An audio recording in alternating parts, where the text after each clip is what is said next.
the road to the lantern. The last traces of daylight had already sunk behind the dunes when you realized how quiet the world had become. All evening, as you walked, there had at least been something.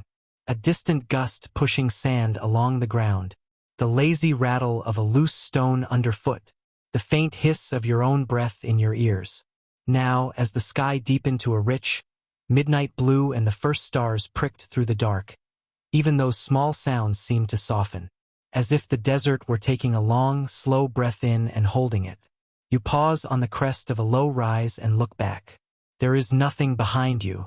No village lights on the horizon. No glow of passing cars. No flicker of headlamps.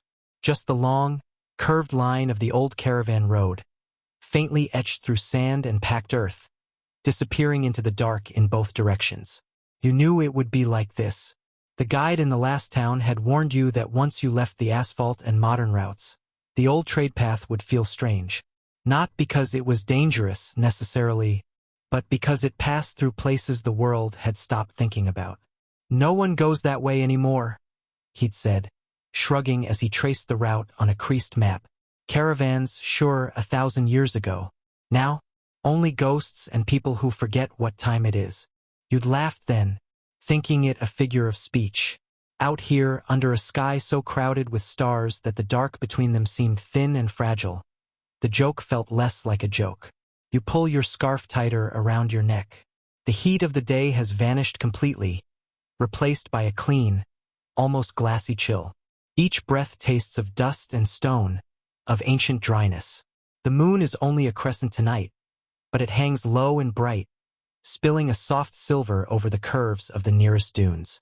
The world is made of shapes and contrasts. Dark ridge, pale sand, a single line of compacted earth where thousands of hooves and wheels once passed. You start walking again. Your footsteps make a small, rhythmic sound. Crunch, slide, crunch. That becomes, in the empty landscape, the loudest thing you can hear. After a while, even that sound starts to feel distant, like it belongs to someone else walking somewhere nearby. You try to imagine this same road as it once was. Not empty, but crowded.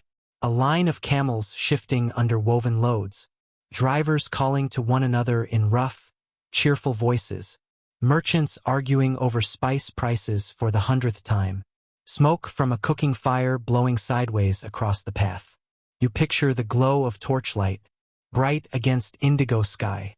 The clank of metal buckles. The murmur of prayers spoken under the breath. It's hard to reconcile that imagined noise with the silence pressing gently around you now. You walk on. The hours blur. You mark the passage of time not by any clock or phone screen, but by the slow movement of the moon and the way the stars turn overhead. At some point you lose track of how long you've been out here. Your legs are tired in that deep, heavy way that speaks not of panic but of long, steady effort. You begin to think about stopping.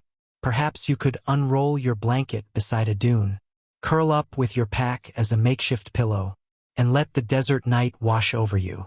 There is enough starlight to see by, enough quiet to sleep.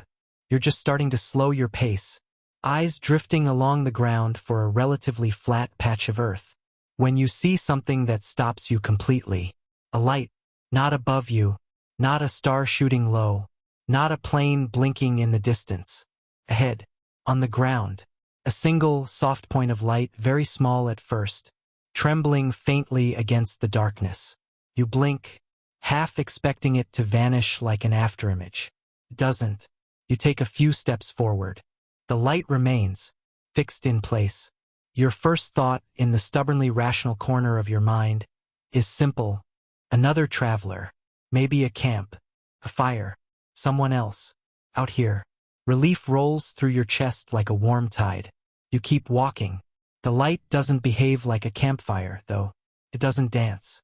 It doesn't flare. It glows. Steady. Calm. Cooler than flame, somehow, with a quality more like reflected moonlight than burning wood.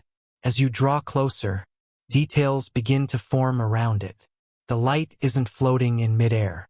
It's framed, for faint lines, barely visible against the dark, resolve into the edges of a lantern.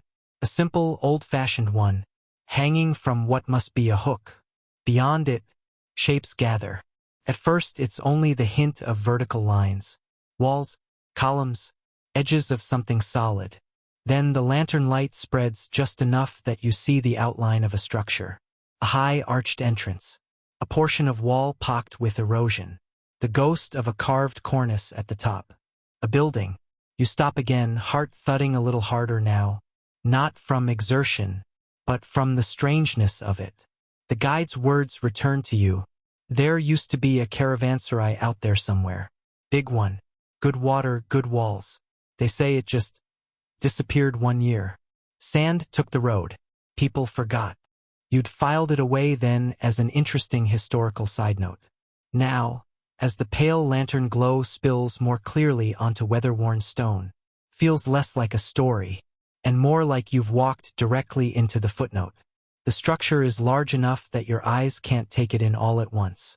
You see part of a facade, an arched gate tall enough for a loaded camel to pass under without ducking, flanked by thick columns whose surfaces are carved with patterns so eroded you can't quite tell what they used to be. Under the arch, darkness, like an open mouth. Beside it, anchored into the stone with a rusted bracket, hangs the lantern. This frame is metal, plain and practical. The glass panes catch the starlight in faint, smeared reflections. Inside, a pale flame burns.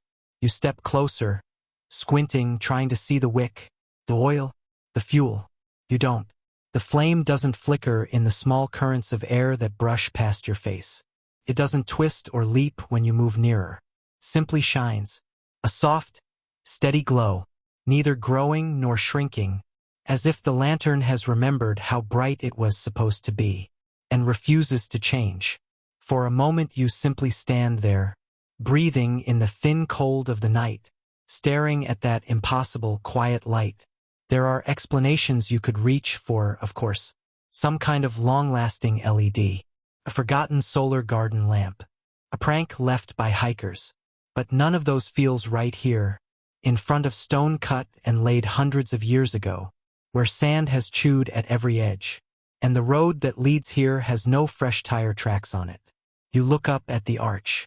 Faint patterns run along its curve, a repeating motif of circles and lines, heavily smoothed, like something that used to be sharp and now is merely suggested. Above, the sky is a deep, endless blue-black, so full of stars it almost hurts to look directly at it. The caravanserai, if that's what this is, sits between earth and sky like a memory someone forgot to erase. The thought of turning back doesn't even occur to you. You move under the arch. As you step into the shadow cast by the gate, something changes. The air feels immediately different. Not colder, not warmer, just thicker, as though you've passed from the open world into a held breath. Your own footsteps echo now, soft but distinct against stone. Behind you, the desert stretches out in its vast, indifferent silence. Ahead, beyond the dark of the entrance hall, you sense open space. And somewhere within that space, not loud, not clear, but undeniably present, the impression of movement, not a rush, not a lunge, just the patient, slow circulation of something that has been awake here for a very long time. You pause just inside the gate and look back once. The lantern's pale glow outlines the curve of the archway behind you, framing the desert beyond like a painting. You could still leave. You could step back into the night and continue walking until dawn. Instead, you turn toward the darkness inside. Your eyes begin to adjust. A courtyard lies ahead. You take a breath, slow and steady, the kind one takes before crossing a threshold that can't be uncrossed. Whatever waits in there has been waiting a long time, long enough to grow used to its own echoes. You step forward. The old caravanserai accepts you, without a sound. The silent courtyard, the darkness inside the entrance hall is not complete. It has layers. At first, it is the thick, unbroken shadow of a space untouched by modern lamps. Then, as your eyes adjust, softer shapes begin to lift themselves from the gloom.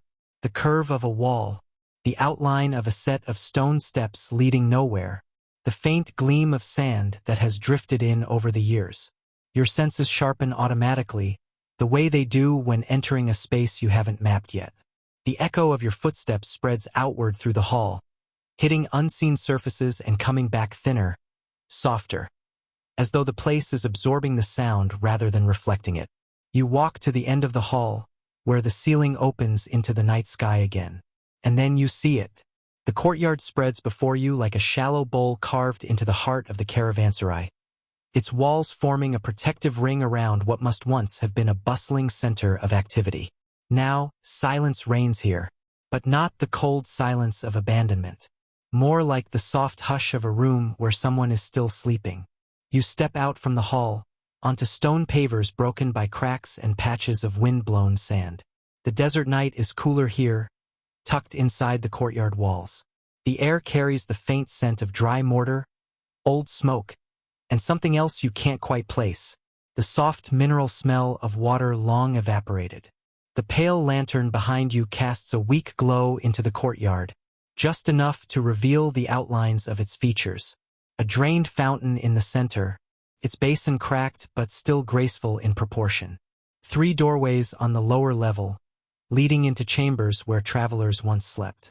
Wooden galleries above, their beams sagging, their balustrades leaning as if tired from holding themselves upright for centuries. You walk toward the fountain. The stone beneath your feet feels smoother here, worn down by thousands, maybe millions, of steps long before yours. You run your fingers gently along the fountain wall. The surface is cool and powdery, crumbling slightly under the pressure. You feel grooves that once carried water, faint channels that guided it into ornamental patterns. You close your eyes for a moment. A sound rises in your mind, a thin, steady trickle, a splash, laughter ringing through the courtyard, the stomp of hooves as animals drank from the basin. Your eyes open again. The fountain is still dry, but the feeling of what it once was lingers like a memory that hasn't fully faded. You take a step back and let your gaze travel along the courtyard walls. To your left, a set of stairs rises along the stone. Narrow, uneven, their edges chipped. They lead to the upper gallery, where wooden railings cast jagged shadows against the moonlit plaster. You feel a faint prickle at the base of your neck, the familiar instinct of being watched. But when you lift your eyes to the gallery, there is nothing there. Not a figure, not a movement, not even the suggestion of either. Just the emptiness of a place that has held too many stories for too long. You turn slightly and notice something near one of the ground-level doorways, a thin length of rope lying partly buried under sand. You crouch down. The rope is frayed at one end, but the fibers are surprisingly intact.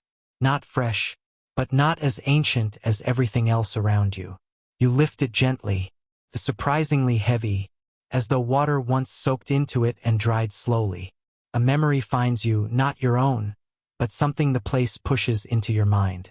A camel tied to this rope, its large eyes flicking across the courtyard as it kneels to rest. A stable boy wrapping the rope twice around a stone ring in the wall, patting the animal's side before running off to chase another chore. The camel lowering its head, sighing deeply, sending warm breath into the cool night. You place the rope back where you found it. You walk slowly toward one of the doorways. The frame is thick stone, carved with a repeating pattern of small geometric shapes. You run your fingers over the pattern. It's rough in some places, smoothed in others.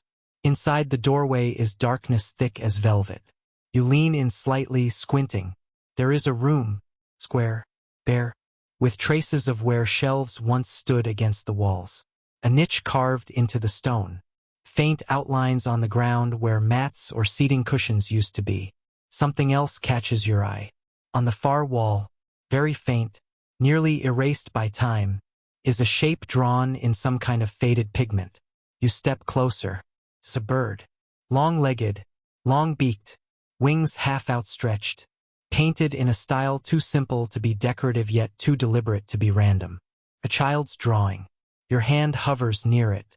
A rush of emotion hits you, quick, sharp, unexpected. You picture a child sitting cross-legged in this room, back straight, tongue sticking out the side of their mouth in concentration, dabbling in crushed pigment and water, painting their favorite bird on the wall while their parents talk in low voices in the courtyard outside. You step back. You weren't expecting this place to feel alive, or familiar, or anything but empty. But the silence here is full of small ghosts. Not the haunting kind, but the memory kind, gentle and persistent. You walk back into the courtyard. Something shifts in the air. Not a sound exactly, more a change in pressure. A faint, almost imperceptible tightening that ripples through the stones beneath your feet. You look up. At first you see only the upper gallery still as before. Then the shadows change slightly. Just slightly. You're not sure if it's movement or your eyes adjusting again. But it feels like movement. A very slow shift. Like someone stepping out of the way of moonlight. And then stepping back into it. You swallow. Your heartbeat stays steady. Not from bravery, but from the strange calm that has settled over you since entering this place. You take a few steps toward the center of the courtyard again. The lantern at the gate flickers once. Just once. It doesn't dim. It doesn't brighten. It merely hiccups in its glow, as if acknowledging something you haven't yet seen. You turn toward the entrance hall, and freeze. Someone is there. Not fully visible. Not solid. A silhouette, stitched out of faint blue-white outlines, barely brighter than moonlight. A tall figure, standing just inside the entrance hall, as if deciding whether to step into the courtyard. The shape is elongated by shadow, its edges trembling like heat above desert sand. You cannot see a face. You cannot see hands. You cannot see eyes. But you do not feel fear. Strangely, inexplicably, you feel something closer to recognition, as if this figure, whatever it is, belongs to the caravanserai. In the same way the fountain belongs, in the same way the rope belonged, in the same way the drawing belonged. The figure steps forward. The courtyard does not resist it. The shadows shift around its form, not to conceal, but to make space. The lantern's glow reaches toward it, stretching just a little wider. You take half a step back, not out of fear, but to give it room. The figure stops at the edge of the light. Slowly, deliberately, it raises one hand. A lantern appears in its grasp, smaller than the one at the gate, paler, more like a fragment of starlight cupped in metal. The flame inside it does not flicker, pulses, like a heartbeat. The figure angles the lantern slightly away from itself, toward you. An invitation, a guidance, not with urgency, not with threat, but with purpose. You understand, without speaking, that it wants you to follow. Your breath enters your lungs as a slow, steady stream of cool air. Your pulse hums gently beneath your skin. A strange peace fills you, a sense that you are not the first traveler to receive this invitation, and you will not be the last. You take a step forward. The figure turns silently, its lantern casting a pale circle of light ahead of it. It walks along the left side of the courtyard, toward a doorway partially hidden in shadow. You follow, leaving behind the center fountain, the moonlit stones, the whispering remnants of old laughter. As you walk, you glance up once more at the gallery. It is empty, utterly still, but the stillness does not feel hollow. It feels like eyes just closed, like breath just held. You look forward again, and step into the shadows behind the lantern keeper. Whatever this place is, whatever has happened here, whatever still stirs in the dark corners, you are not alone in it. You have been noticed, and now, you have been invited deeper. The keeper's room. The lantern keeper moves ahead of you without a sound. His light glides over the courtyard wall as if it has weight, spilling across rough stone, catching shallow cracks, brushing over half-erased carvings and nail marks left in places where ropes were once tied. You follow at a measured pace, each step echoing softly in the enclosed space.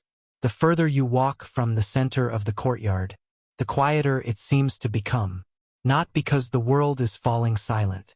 It was already quiet when you arrived, but because your awareness narrows. The night sky, the faint breeze that slips into the courtyard, the distant, almost imagined call of some unseen creature. All of it fades to the edges of your attention. What remains is simple. Stone. Your breathing. The soft halo of the lantern keeper's light. He leads you toward a doorway tucked into the eastern wall, half hidden behind a leaning column. Up close, you see that this entrance is slightly different from the others. The arch above it is decorated with careful chiseling, interlocking circles, a braided band, a small star carved at the very top. A guest room, perhaps, reserved for those who carried more than ordinary goods. The door itself is gone. Only the jamb remains. Dust has gathered along the threshold in small ridges, broken by what might be paw prints or the slow shifting pattern of wind. The keeper steps aside, turning slightly so that his lantern light falls inward. You stand at the edge of the doorway and peer inside.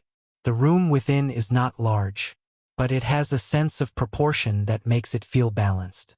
A low stone platform runs along one wall, a built-in bed, softened long ago with cushions and woven mats that have now vanished, leaving only the smooth, cool surface behind. Opposite the platform, a shallow niche is carved into the wall, a place to set belongings, folded textiles, a small chest, maybe a traveler's ink bottle and a rolled-up letter from home. Near the corner, a ring of iron is anchored into the stone, once used to secure animals or tie down heavy packs. A faint stain spreads around it in a half-circle, too old to identify as anything more than the ghost of long-dried mud. High above, cramped against the ceiling, a small window opens to the outside, a simple rectangle, no glass, just an absence of stone. Through it, the night sky shows as a narrow strip of deep blue, pinpricked with stars. Moonlight trickles through, laying a pale, oblong patch on the opposite wall. The keeper's lantern light mingles with it, casting faint, overlapping shadows. You step into the room. Your footsteps sound different here, more confined, the echoes folding in on themselves quickly, as if the walls are accustomed to swallowing sound. The air is cooler than in the courtyard, but not unpleasantly so. There's a faint smell of dry mineral dust, and beneath it something even more subtle, the echo of something once fragrant, perhaps smoke from herbs burned long ago, or traces of perfume that clung to worn fabrics. You rest a hand on the stone platform. Feel solid, dependable, the kind of surface that doesn't shift beneath you when you lie upon it. You can suddenly picture someone stretched there, fully clothed, boots still on, too tired to undress after a long road, asleep almost before their head touches the folded blanket under their cheek. The lantern keeper remains near the entrance, lantern held at chest height. You turn toward him. His shape is clearer now that you're closer, but still refuses to resolve entirely into a human form. His body is tall and straight, but softened at the edges, like cloth soaked in water and then caught mid-movement. The light inside his lantern reflects faintly off his chest, suggesting the ghost of a garment, something layered, practical, neither rich nor ragged. His face is the strangest part. There is a space where a face should be, a region of subtly brighter shadow, curved in the rough outline of brow, cheekbones, and jaw. But when you try to focus on it, your eyes slide away, as if denied permission to know who he once was. Still, you feel something like a gaze, not heavy, not piercing, just present, judging you not with suspicion, but with the quiet assessment of someone who has hosted many travelers and learned to read their moods at a glance. You swallow and break the silence with a simple phrase. "Is this for me?" Your voice sounds softer than usual, as if the room has asked it to lower itself. The keeper tilts his head slightly, a gesture so familiar, so human, that for a second you forget he is made of light and memory. He lifts the lantern a fraction higher, letting its glow wash over the platform, then over the small niche, then toward your feet. The implication is clear enough. Yes, this will be your room. Tonight, at least, something eases inside your chest. It is one thing to find a roof, shelter from weather and wind. It is another to feel that you have been given a place. that the emptiness you walk into has made room for you specifically. Thank you, you murmur. The words sound almost too small in the stale quiet, but you say them anyway. The keeper does not answer with speech. Instead, he acts. He extends his free hand, palm upward. His fingers are long and slightly blurred, like strokes in an unfinished drawing. For a heartbeat, nothing happens. Then, slowly, a faint glimmer appears in the air above his palm. It begins as a single, delicate point of light, no larger than a grain of sand held close to your eye. The light grows, not in size, but in clarity, sharpens, focusing itself into something you can't quite name. It isn't a flame. It isn't a spark from flint. It's more like a fold in the air, a small crease of brightness where the world looks slightly thinner. It hovers there, brightening, softening, then fading away. The keeper closes his hand gently, as if tucking the last of that glimmer back into whatever place it came from. You watch in silence.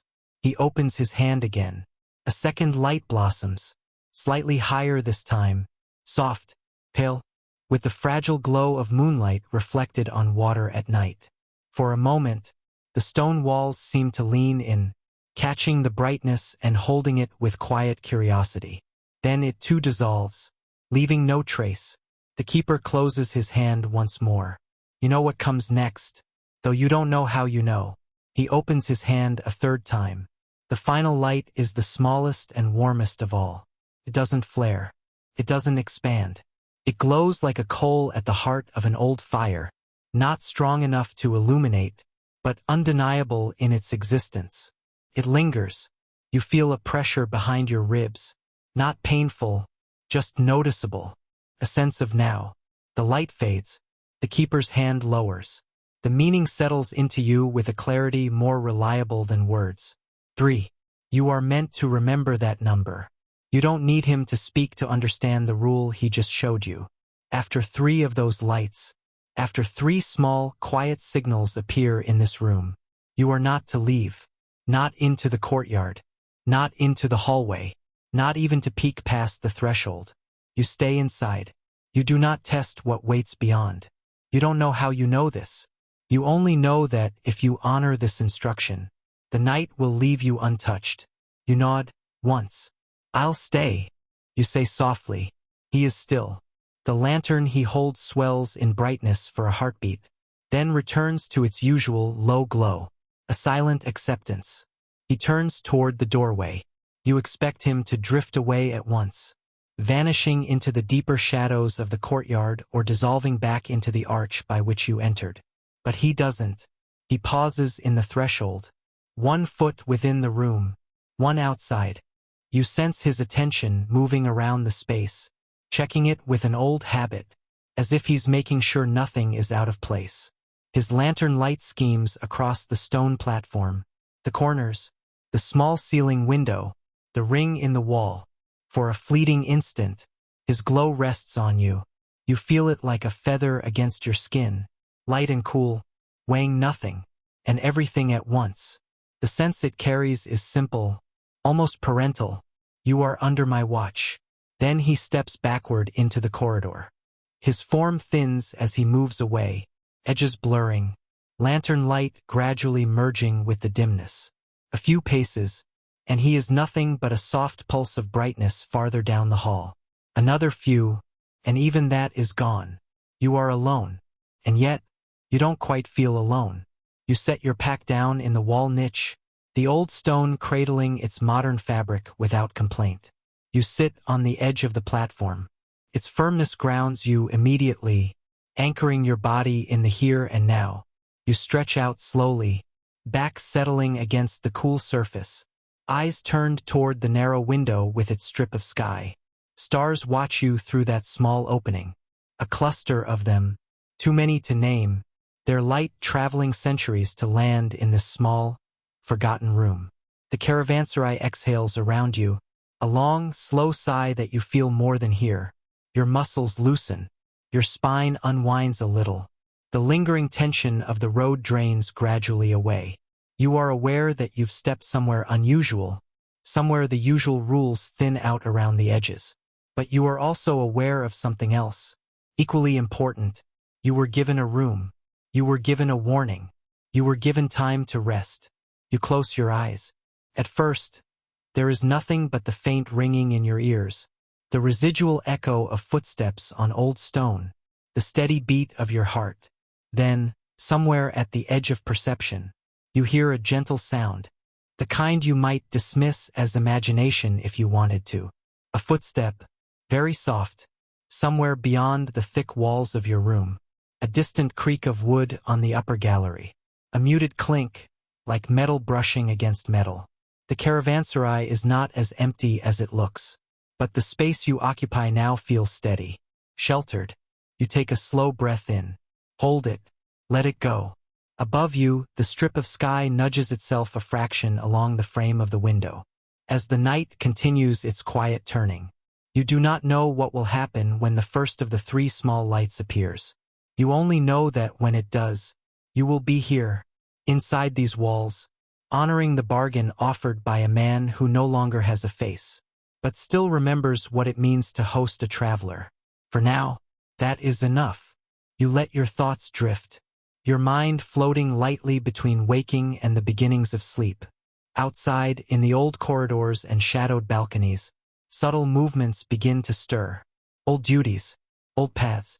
You don't need to see them yet. You have a bed. You have a roof. You have a keeper.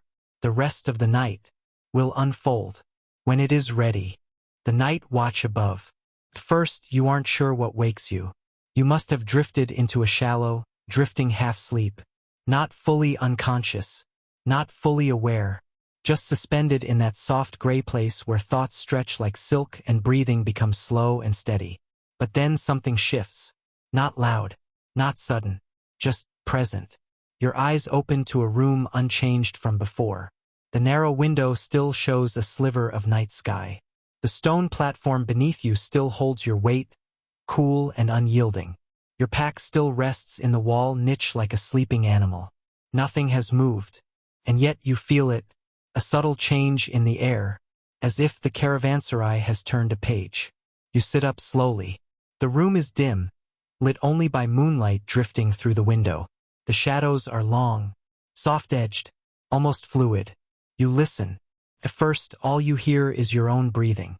Then, a faint sound so light you almost miss it. A step. Not heavy, not dragging, but measured. A step on wood. You hold your breath automatically. Another step. Then another. The rhythm is steady, unhurried. A pattern made by someone who has walked the same route for so long that their feet know every creak in the boards before they press down. The steps travel along the upper gallery, passing above your room. The sound is muted through the ceiling, but you can hear the gentle shift of weight, the slight bow of old timber under a familiar burden. Your hands rest loosely on your knees. You don't feel fear, not the sharp kind. What you feel is closer to reverence, as though you're listening to something sacred, something that has been happening here for centuries, and will continue long after you leave. You stand, moving without sound, and approach the doorway carefully. You do not step outside. The keeper's 3-light warning still rests at the front of your mind, but you lean just close enough to glimpse into the courtyard. Moonlight spills across the stones like thin milk. The shadows are deep, but not empty. Up on the gallery, something moves. It is not the lantern keeper. You know that immediately. The keeper walks with a glow, carrying his pale light like a part of his own body. His presence fills the space like a bomb. This figure is different. It moves like a person. Definite limbs, definite form, but its edges blur against the gallery railings, as though its body is made of dusk rather than light. You watch silently. The figure walks from one end of the gallery to the other, its steps making that same patient rhythm, with sighing, boards settling, shadows shifting in slow, deliberate time. The figure's posture is straight, shoulders slightly pulled back, head raised, as if scanning the courtyard below. A guard's posture, a sentinel's. You wonder, how many nights, how many years, how many centuries has this walk been repeated? The figure reaches the far end of the gallery, pauses, then turns smoothly, beginning the same path in reverse. You watch for a full rotation of its patrol. Down the gallery, turn, back again. It is only on the third pass that you see the second one. A faint shimmer near the opposite railing, just a moment behind the first. Another figure, this one shorter, not quite as defined, as if its form is still learning how to hold itself together. Its gait is lighter, its feet touching the wood with almost no sound. They walk together for a time, the taller leading, the smaller following, like master and apprentice, teacher and student, or two memories intertwined. Your breath leaves you in a long, quiet exhale. The caravanserai is not haunted in the way people imagine hauntings. There is no malice here, no threat, no unfinished rage. What walks above you is older, calmer, a duty performed long after the world forgot the need for it. A night watch that can no longer protect travelers, but still remembers how. You step back from the doorway and sit again on the stone bed. Your heartbeat slows. Outside, the wooden boards continue their soft conversation. Step, creak, shift, turn. The rhythm becomes soothing, like a lullaby formed from the skeleton of the building. Your eyes drift half-closed again. For a time, you listen to their movement. You mark the moments when they pause, when they turn, when they fall into perfect synchrony. You begin to understand their pattern. The watcher on the left pauses every third pass, scanning the courtyard, while the smaller one does not pause at all, walking the path like ink tracing a line in a manuscript. Minutes pass, or perhaps hours. Time becomes slow and circular. At one point, the taller of the two stops completely. His head lifts slightly, as if sensing a change in the air. You feel it too. A small, subtle shift, like the caravanserai inhaling sharply. The smaller figure halts behind it. They stand in stillness, two silhouettes carved into moonlight. Then, together, their heads incline to the courtyard below. They are looking at your room. At you. Your breath holds itself without command. But the feeling that reaches you is not danger. It is acknowledgement, a recognition that you are here, present in their domain, resting where travelers once rested. Then, as neatly as they stopped, they resume their patrol again, turning in perfect synchronicity, two shadows sliding across old wood. You let your back rest against the cool stone wall. Your body relaxes one muscle at a time. The night watch continues, steady, dependable, a rhythm older than your lifetime. It becomes background music, a heartbeat outside your own, a reminder that the world beyond your room has its own quiet order. Eventually, your eyes grow heavy.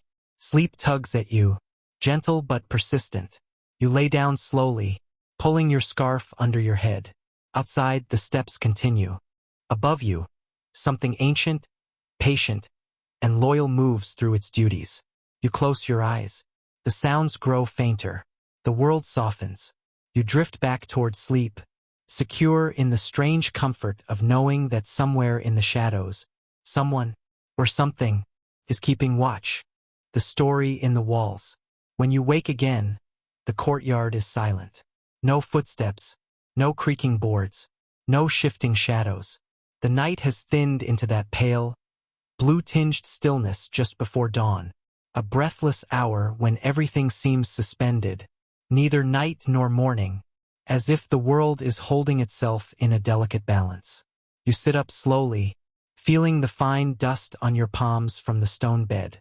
Your muscles ache softly from the long walk that brought you here, but the ache feels clean, earned. The small window above you frames only a hint of fading night sky. A single star lingers there, bright and stubborn, as if reluctant to leave its post. You stand and move carefully toward the doorway. The courtyard beyond looks washed in faint silver. The moon is low, its light stretched thin across the stone floor in strips and patches. The gallery above is empty now, or perhaps the watchers have slipped into corners your eyes cannot reach in this light. You step just inside the threshold, not crossing the line onto the courtyard floor, simply standing where the faintest sliver of cool air brushes against your skin. Something about the space feels slightly different now, as though the hours you slept shifted its weight, tilting it into a new mood. Your gaze drifts along the nearest wall. At first, you see only cracks, erosion, the soft scar pattern of centuries. But then your eyes catch something else. Thin, pale lines, barely there, like chalk brushed faintly across stone. Curious, you step closer, remaining inside the doorway. The lines are not random. They form shapes, simple at first, then slowly resolving into something more deliberate. You narrow your eyes. They are drawings. Old ones, not carved, but scraped lightly into the plaster with something blunt. Maybe a nail, maybe a chipped piece of pottery. Your breath deepens as you take them in. A caravan of figures in profile, some tall, some small, some carrying long staffs, others leading animals toward a stylized arch. The arch looks familiar. You glance toward the entrance of the caravanserai behind you, visible through the hall. The shape is almost identical, though these drawings soften it, render it symbolic. You return your gaze to the wall. Behind the caravan is a dark shape. A storm cloud? A mountain? A wave? It stretches across the wall from left to right, a long, sweeping curve drawn with more pressure than the figures. But the most intriguing part is the line of small lanterns above the caravan. Tiny glowing shapes scratched into the wall like floating droplets of light. You count them. 1, 2, 3. The same number the keeper showed you. The figures in the drawing are surrounded by soft, swirling lines, almost like wind, almost like a protective veil. The whole scene feels like a story, one told without words. You step to the next section of wall. Here, a new drawing waits, fainter, but more detailed. A large central figure, taller than all the others, wearing what appears to be a long robe. The edges of the robe are decorated with rows of small etchings, each one a tiny lantern. The face is only a suggestion, an oval, a few shallow lines hinting at features. But the posture is unmistakable, upright, watchful, weighted with responsibility. This is the lantern keeper, or whoever he was before he became the shape of light you saw. Around him are smaller figures, children perhaps, or travelers. Some appear tired, heads bowed. Others raise arms toward him, hands open. Beside the keeper is a single large lantern, its outline bold, the brightest mark in the drawing. It looks exactly like the one hanging at the entrance. A sense of quiet awe settles into your chest. These walls aren't just decoration. They are memory, a record left by someone who lived here, someone who wanted the future to know what happened within these walls. You move along the wall slowly, allowing your fingers to hover just above the etched lines, not touching, only following their path. Further along, the drawings shift tone. The lines become jagged, the shapes hurried, people running, figures reaching toward injured companions. A building with its roof partially collapsed, cracks drawn in sharp strokes, a disaster of some kind. At the center of this turmoil is the large lantern again. But the flame inside is drawn differently here, broken into fragments, as if shattering or extinguishing. You swallow. The room, the night, the silence. Everything seems to lean closer. You reach the final section of the wall. The drawings here are the smallest, the most fragile, as though carved by a trembling hand. The lantern keeper stands alone in this scene. The lantern beside him burns brightly. The cracked building behind him appears repaired, the lines smoothed, but the figures that once surrounded him, the travelers, the children, the companions, are gone. Only faint outlines remain, as if they were erased intentionally. The keeper's posture here is different from the earlier drawings. He stands not in command or vigilance, but in solitude. His free hand is extended, palm upward, the same gesture he used to show you the three lights. A quiet certainty blooms in your chest. This is the moment he accepted the role he now lives, or rather, continues to live. A final oath, a final promise, one he has not broken.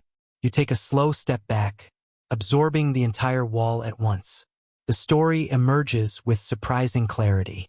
A caravanserai built for safety, travelers welcomed, a protector appointed, a calamity striking in the night, lives lost, a keeper remaining behind to guard the place. Long after the caravans stopped coming, and the rooms emptied, you look toward the darkened hallway where the lantern keeper vanished earlier. He didn't choose you by accident. You feel that now. He chose you because that is what he does. He chooses all who enter, to guard, to warn, to host, to guide. Something shifts in the air behind you. A soft, low sound, not threatening, not sharp, more like the whisper of cloth being brushed by a gentle wind. You turn your head slowly, expecting to see the keeper. But the doorway is empty. The courtyard still lies quiet. The gallery above is motionless. You listen. Another faint sound, this time from the room to your left, like a sigh escaping from the stone. You move a few steps closer, peering into the darkness. In the shadows of that doorway, something faint glimmers. Not the pale lantern glow, not moonlight, something different, a delicate thread of light curling upward along the wall, almost like smoke made of silver. You lean slightly, cautious. The curl of light pauses, then bends gently, as if acknowledging your presence. You hold your breath, thins, softens, and fades.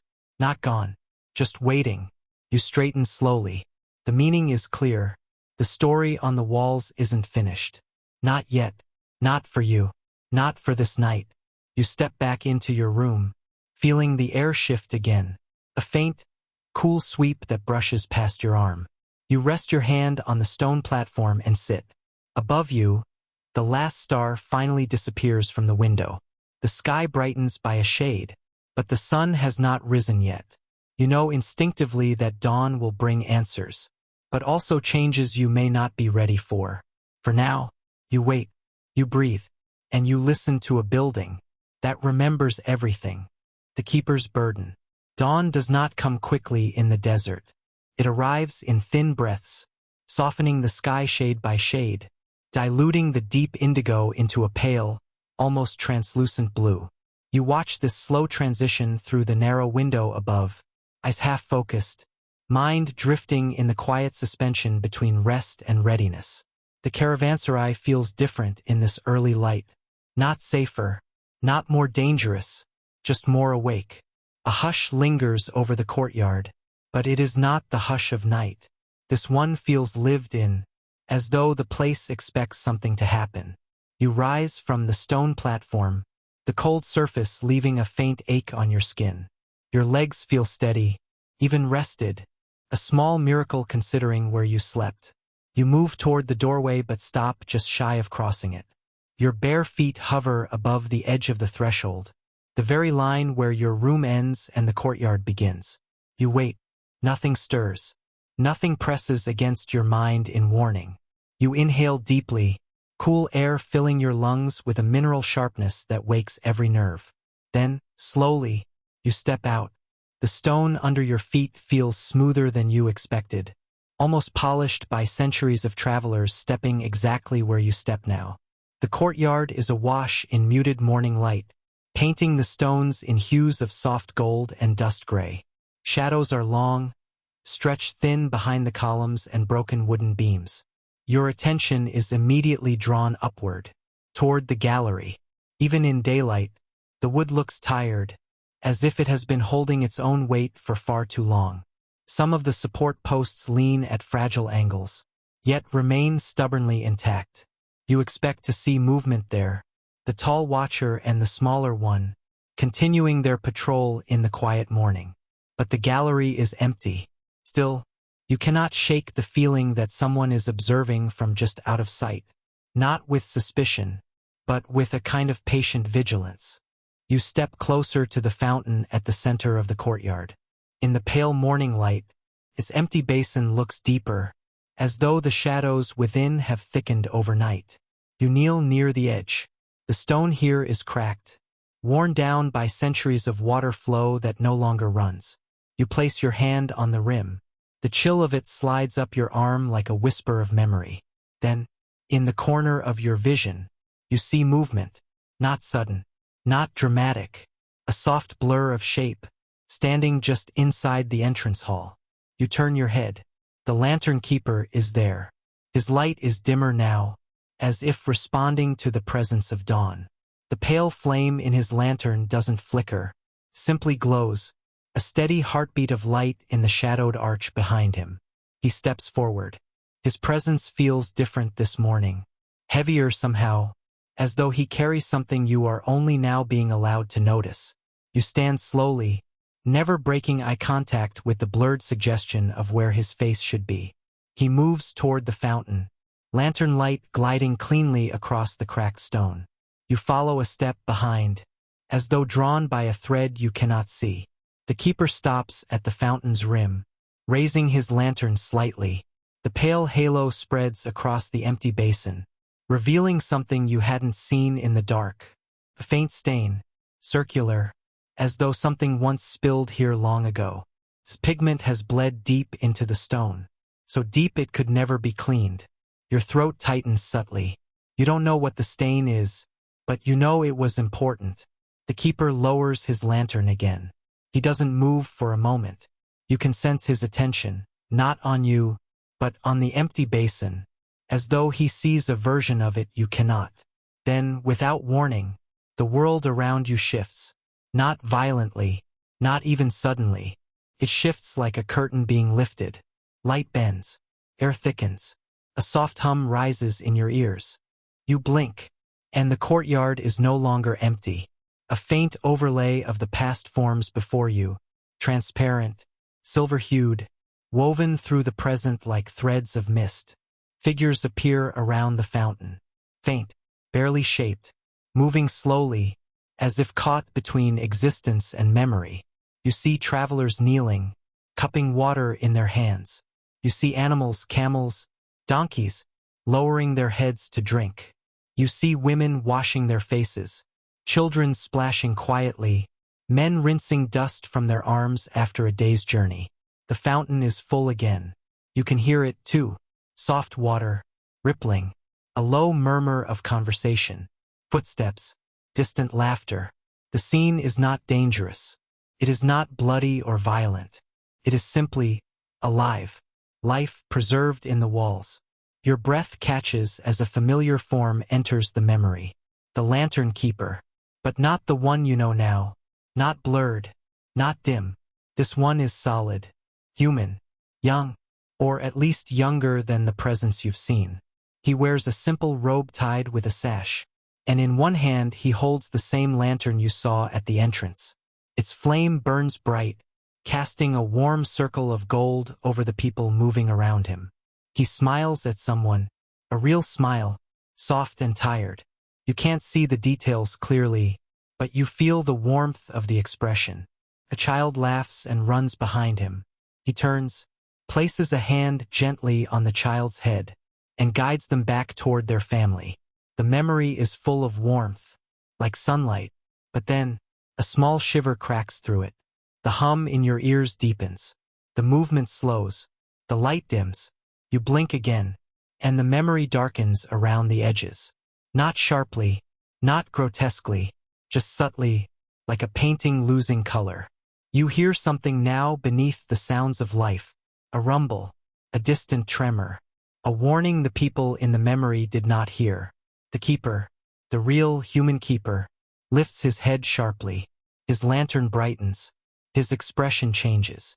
He steps forward. He opens his mouth, to shout, to warn, to command. But before he can, the memory collapses inward.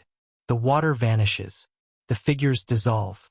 The sound drops into silence. You gasp softly, the air returning to its usual temperature, the faint glow of the morning reasserting itself. You look toward the lantern keeper beside you. His posture is still, heavy, as though the memory you witnessed is one he carries each night, one he has carried for centuries. You speak without thinking. What happened here? The keeper lowers his lantern. The light dims to a thin halo. He does not answer with words. He lifts one hand again, palm upward, the same gesture he used to show you the three lights. Only this time, there is something new. A fourth faint glimmer appears in his palm. Not bright, not warm. A small, broken shimmer of light. Flickers once. Uncertain.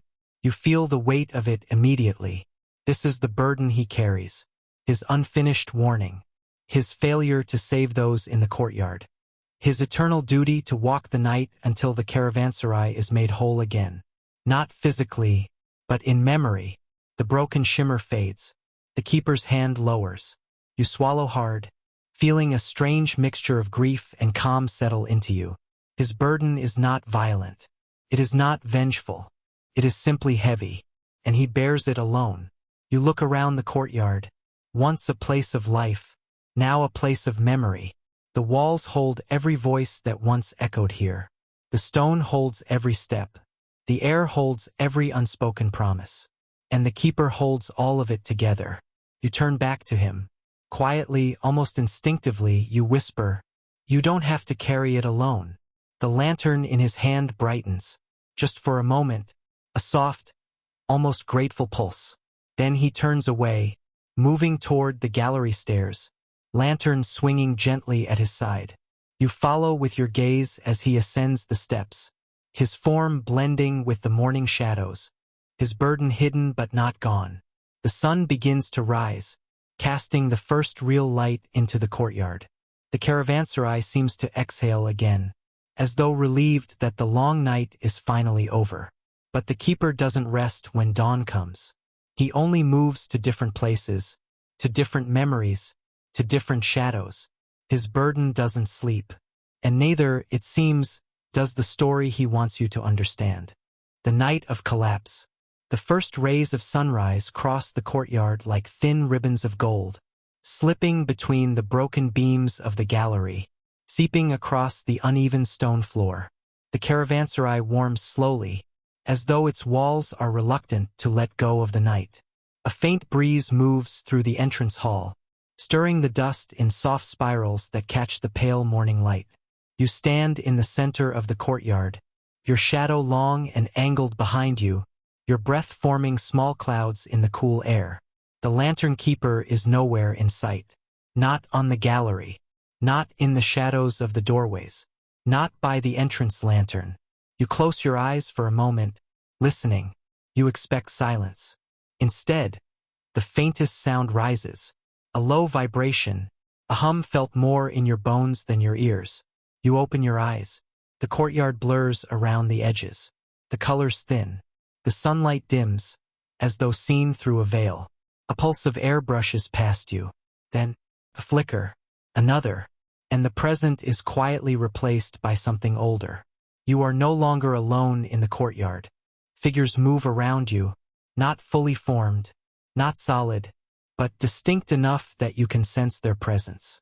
They are the same travelers you saw in the earlier memory, but this time the scene is sharper, closer to the moment everything changed. Children run across the courtyard, their feet making no sound on the stone.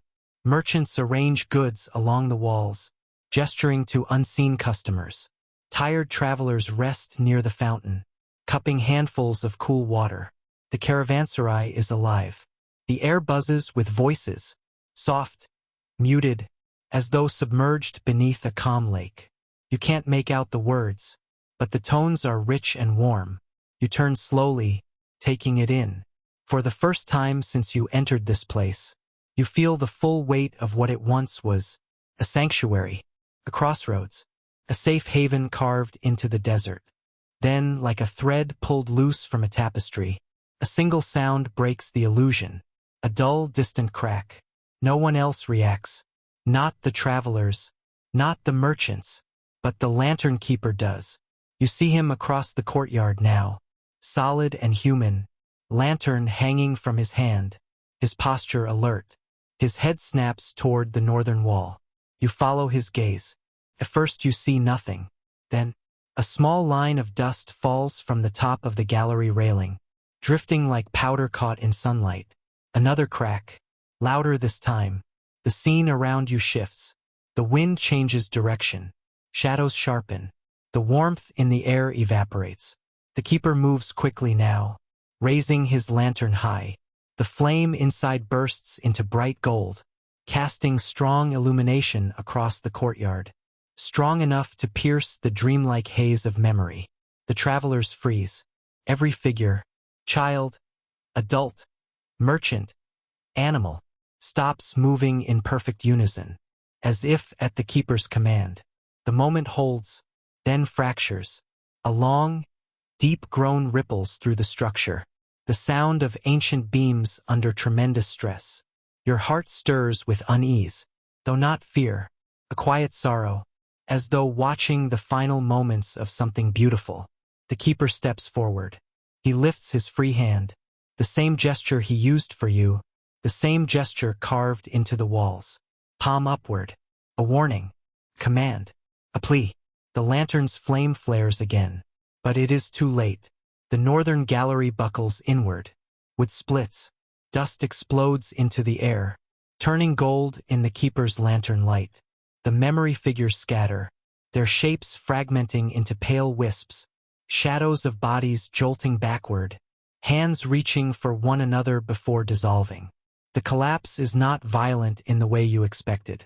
It unfolds like a slow, inevitable sigh, the weight of centuries finally giving way. The gallery leans forward, timbers snapping in muted echoes, the roof above slanting as if bowing to the courtyard below. The keeper rushes toward the falling structure, lantern held high, its glow intensifying until it is almost blinding. He reaches the first beam, places both hands on it, as though he can hold it back by will alone. The lantern flame flickers wildly, reacting to his effort. For a moment, you think he might succeed, but the memory cannot be rewritten. The beam breaks. The keeper is engulfed in dust and silence. The memory flickers violently, colors tearing apart, edges thinning, sound dropping into nothing. The entire scene collapses inward, as if pulled into a single point of light. You blink. The courtyard is empty again. Only the present remains. Only the faint warmth of the rising sun touches the stones. You stand there, breathing softly, your body tingling with the echo of what you just witnessed. Then you sense him. Behind you, you turn slowly. The lantern keeper stands a few steps away, not human, not solid, his edges blurred with the same tired blue-white glow as before. But he is watching you, where his face should be. You sense sadness, not heavy, but ancient, like a weight he has accepted for so long, that the burden has become part of him. You take a small step forward. You tried. You whisper. You tried to save them. The air tilts gently, as if your words altered something inside it. The keeper raises his lantern. The flame inside pulses once.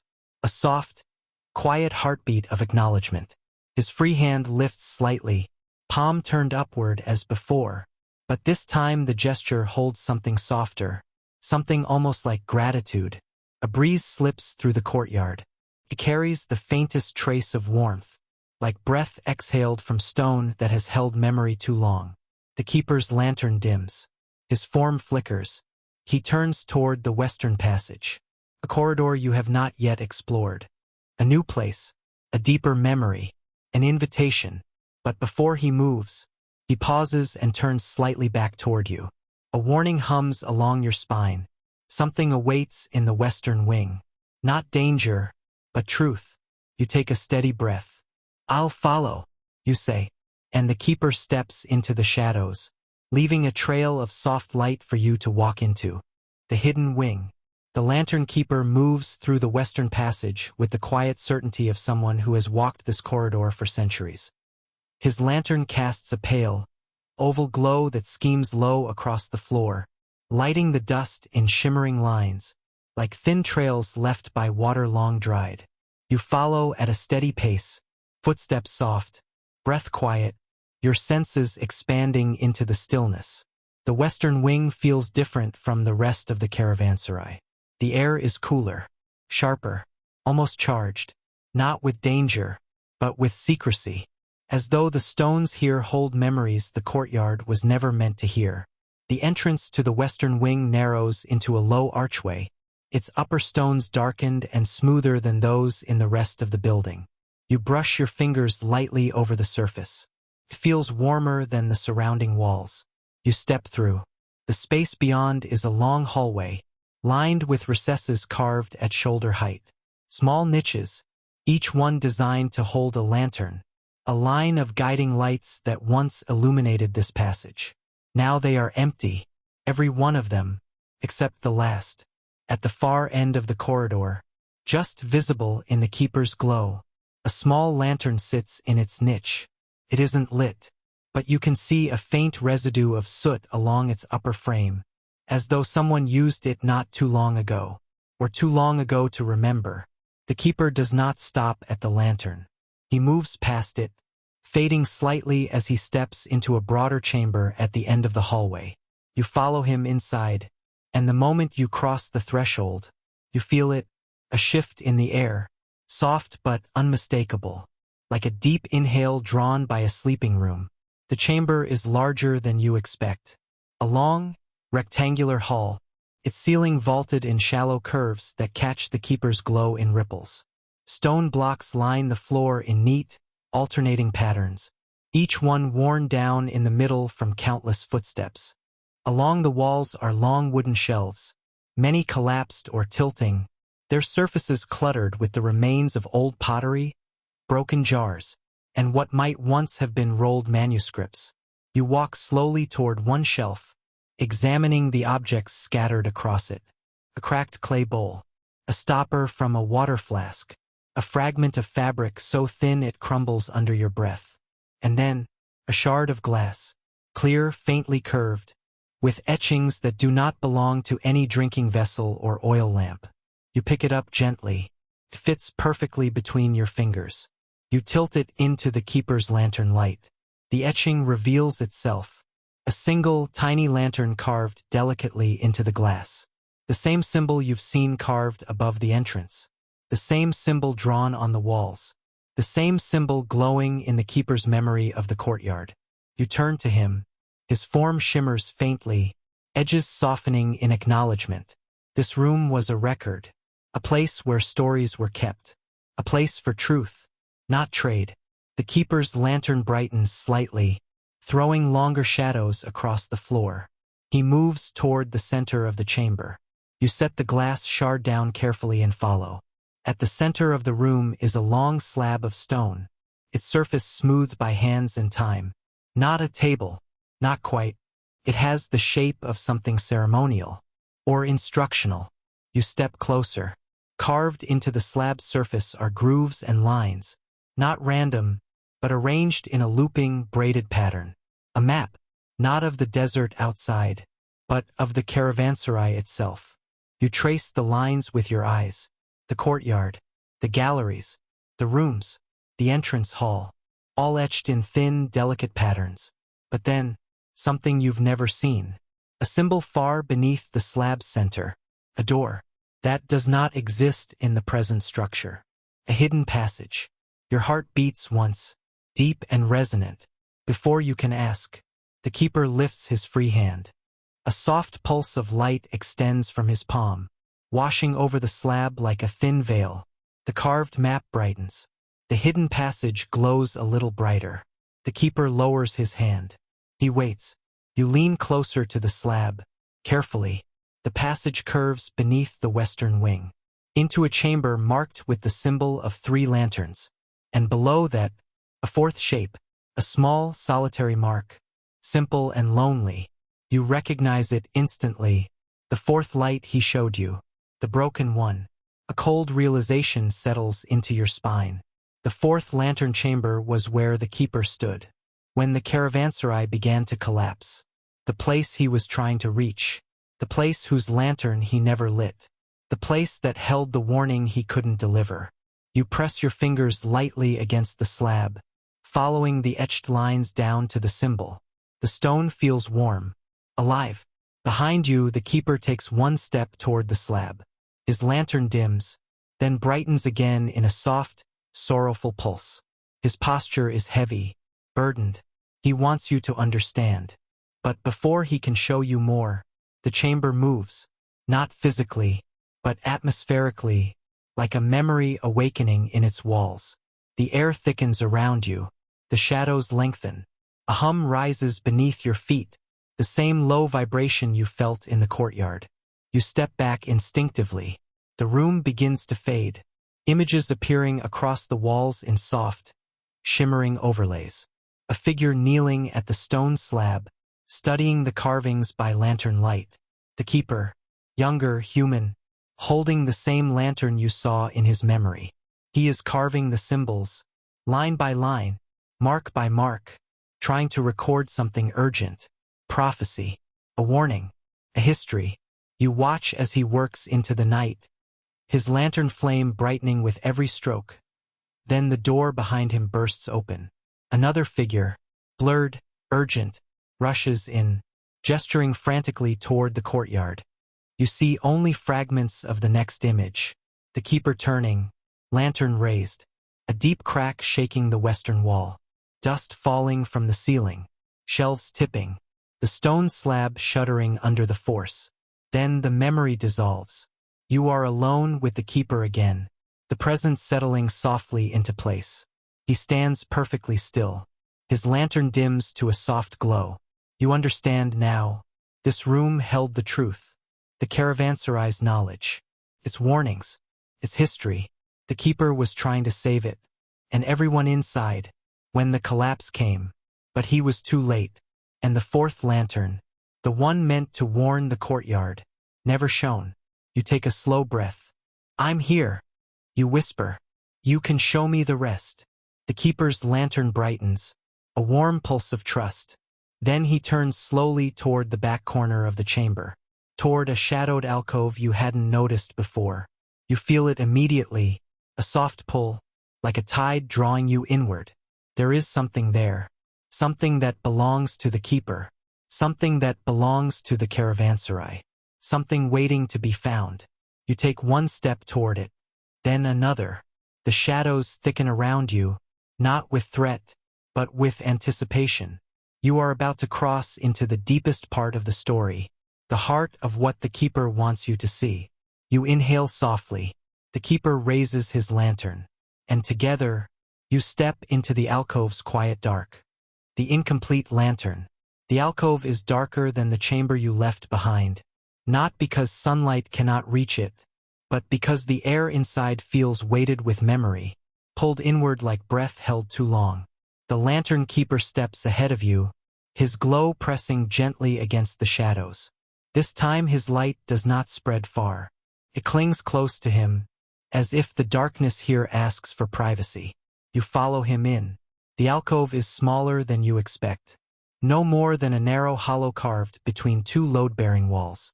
The ceiling dips low, forcing you to tilt your head slightly. At first you see nothing but old stone. Then your eyes adjust. There, in the center of the alcove floor, lies a single lantern, unlit, incomplete, its metal frame cracked along one side, its glass panels missing, its handle twisted. You kneel carefully, letting your fingertips hover just above it. The keeper stands close behind you, not imposing, not urging, simply present, the quiet ache of centuries settling around him like a cloak.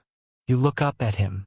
His edges tremble slightly, as though the effort of showing you this place costs something he cannot replenish.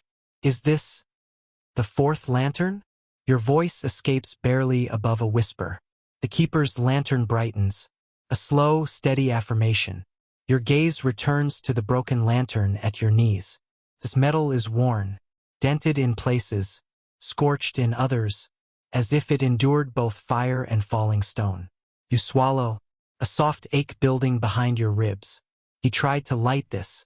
He tried to carry it to the courtyard, to warn the travelers, to guide them to safety. But you saw the collapse.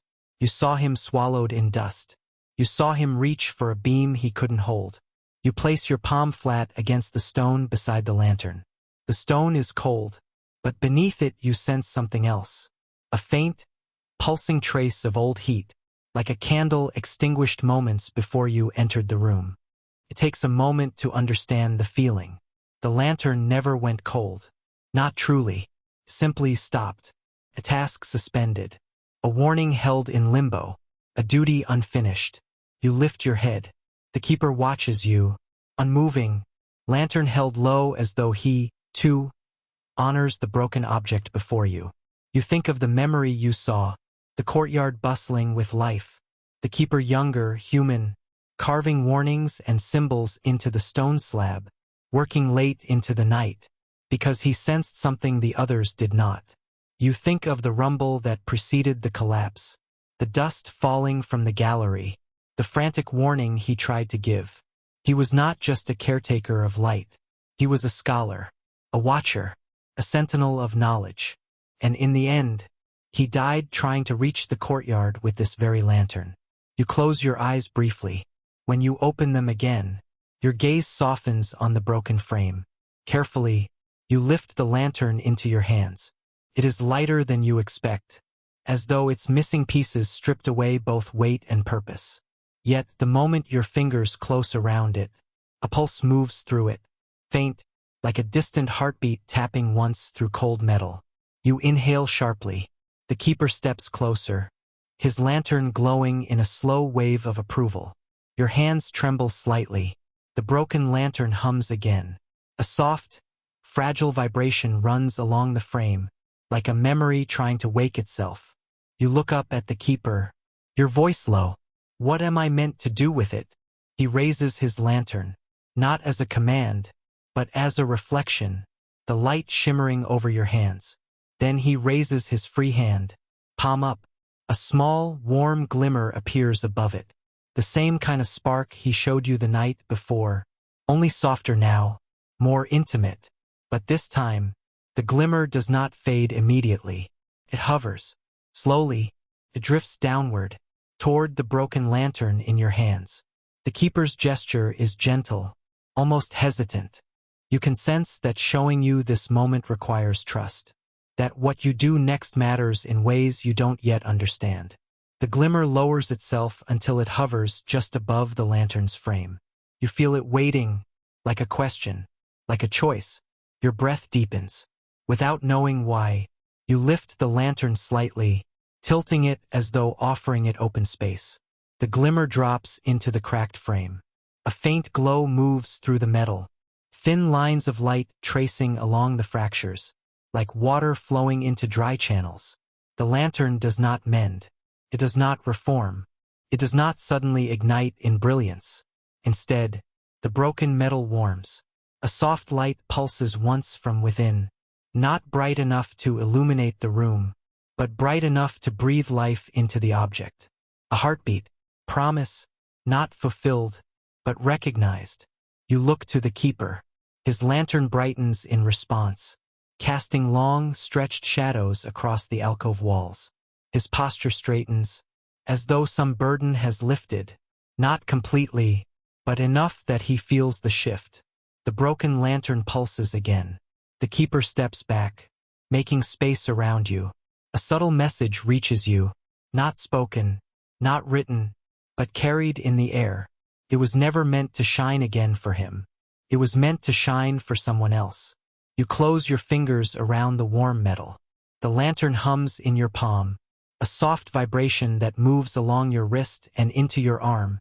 Not painful, just grounding, like a steady breath aligning with your own. You rise to your feet. This was your duty, you say quietly. But it's mine now, isn't it? The keeper's lantern flares. A soft, slow bloom of pale gold. Acceptance, gratitude, relief, all layered into a single silent gesture. You feel something shift around you, almost like the caravanserai itself exhales, as though the building recognizes the moment, recognizes you. The keeper turns toward the exit of the alcove, his form flickering at the edges. He moves with renewed purpose, lantern lifted to guide the way. You follow him out, the broken lantern held securely in your hands. The corridor seems brighter now, as though the faint hum of the lantern breathes light into the stones. When you reach the main chamber again, the keeper pauses. He looks toward the courtyard, waiting for you to take the first step. You do. As you walk, the air seems lighter, the morning sun warmer, the shadows less heavy. The keeper follows behind you, not leading, but walking with you, a companion, not a guide. You step into the courtyard. For the first time since you arrived, you feel the space recognizing you as something more than a visitor. You are part of the story now, woven into the same threads that bind the keeper to these stones. The broken lantern pulses once in your hands, a quiet, warm echo of its ancient purpose. And you understand, this was never a ghost story. It was a promise, one left unfinished. And you are here, to finish it. The dawn lantern. The morning sun climbs slowly into the sky, its early light spilling over the courtyard stones in warm, gentle shapes. The shadows stretch long and thin, hugging the edges of the walls like memories reluctant to dissolve. You stand at the center of the courtyard, the broken lantern warming quietly in your hands. Its faint pulse moves through your fingers, steady and soft, not a heartbeat, but something like breath. Behind you, the lantern keeper emerges from the western corridor. His glow is different now, brighter, yet calmer, as though the heavy weight he carried for centuries has shifted in the smallest but most meaningful way. He approaches slowly, each step gliding across the stones in silence. You can sense something changing inside him, a loosening, a thawing, a quiet dissolving of the bonds that held him to this place. His lantern hangs at his side, the flame inside it flickering in a pattern you haven't seen before. Not the steady pulse of duty, not the dim shimmer of sorrow, but a soft, rhythmic glow, like a candle greeting the morning. You lift the broken lantern slightly, as if offering it. The keeper stops a few paces in front of you. For a moment the courtyard is silent, bathed in warm light and soft wind. Then, he raises his lantern. Not high, not in warning, but gently, as if in conversation. The two lanterns, his whole glowing one, and your broken, pulsing one, cast overlapping circles of light upon the stones. The glow merges. Your breath catches. The broken lantern warms further in your palms, its faint internal pulse quickening. The keeper lifts his free hand, palm upward, the gesture you've come to understand as invitation. Only this time, there is no spark, no glimmer, no fragment of light leaving his hand. Instead, something moves between the two lanterns, an invisible transfer, a soft bridging of purpose. You sense it, as surely as you sense your own heartbeat. What he could not finish, you can. The keeper lowers his hand. He steps back, leaving the center of the courtyard to you. You stand still, holding the broken lantern carefully, feeling the growing warmth inside it. Pulses once, twice, each time brighter. The stones beneath your feet hum gently, as though acknowledging the moment. You look down at the lantern. You understand now. The fourth lantern was never meant to warn of danger. It was meant to guide the dawn. It was meant to be lit at sunrise, to mark the end of the night watch, to signal to travelers that they were safe for another day. The collapse stole that moment from the keeper, but the caravanserai has waited centuries for someone to finish the gesture. You take a deep breath. The keeper watches silently, his form softer now, edges flickering like mist in sunlight. The broken lantern warms further. Your hands adjust instinctively, thumb brushing along the dented frame, as though you've held this object your entire life. You kneel and place the lantern gently on the stones in front of the fountain. The faint pulse inside it brightens. You pull your hands away. For a heartbeat, nothing happens. Then, a thin line of light spreads along the lantern's cracked frame, glowing golden white, like sunlight finding its way through a heavy curtain. The line grows, branching through the metal like veins filling with warmth. Then, a flame appears, small, gentle, calm, a quiet flame, glowing inside the broken lantern. Not flickering, not straining, just existing. A dawn flame. You exhale softly. The keeper's lantern flares in response. A warm bloom of light, the brightest you've ever seen from him. His form brightens too, as though illuminated from within. the blue-white glow shifting toward gold, edges softening into radiance. You look up. For the first time, you sense his face, not visually, but emotionally, as though the memory of his features is projected into your mind. He is relieved, grateful, peace. He raises his lantern one last time. The flame inside it flares, then stabilizes. Your lantern, the repaired, reborn fourth lantern, flares in unison. Two lights, two keepers. One who held his duty too long. One who completes it now. The keeper lowers his lantern slowly, in a gesture so gentle you feel it in your chest. He bows his head. Farewell. Thank you. A release. Then, he steps backward. His form thins. His glow softens. He moves like mist, like dawn light dissolving into day. The courtyard brightens further. Shadows shrink. The sun finally clears the horizon. The keeper's form fades into the rising light, edges fluttering like a final breath of warm air. Then he is gone. Not erased. Not vanished. Just gone. Lifted from the burden he carried for so long. The courtyard feels lighter, warmer, complete. You sit beside the dawn lantern for a while, listening to the gentle hum it emits. The flame inside dances in slow, soothing movements, a rhythm meant to ease minds, calm hearts, guide travelers into the safety of daylight. You rest your hand near it, not touching, just feeling its warmth against your skin. You realize something then. The caravanserai is no longer waiting.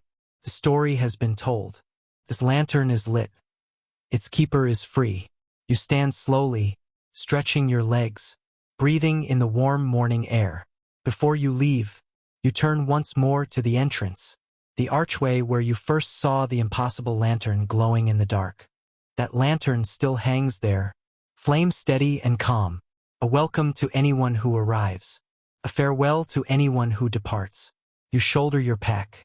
The dawn lantern pulses once behind you, like a gentle nod. You step toward the entrance. The world outside is bright now, the desert sparkling in early morning sun.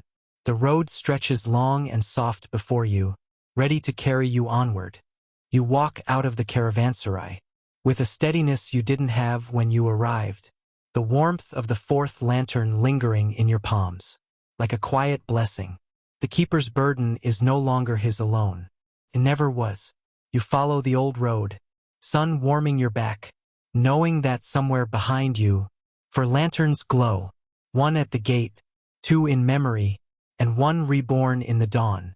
And the caravanserai, for the first time in centuries, rests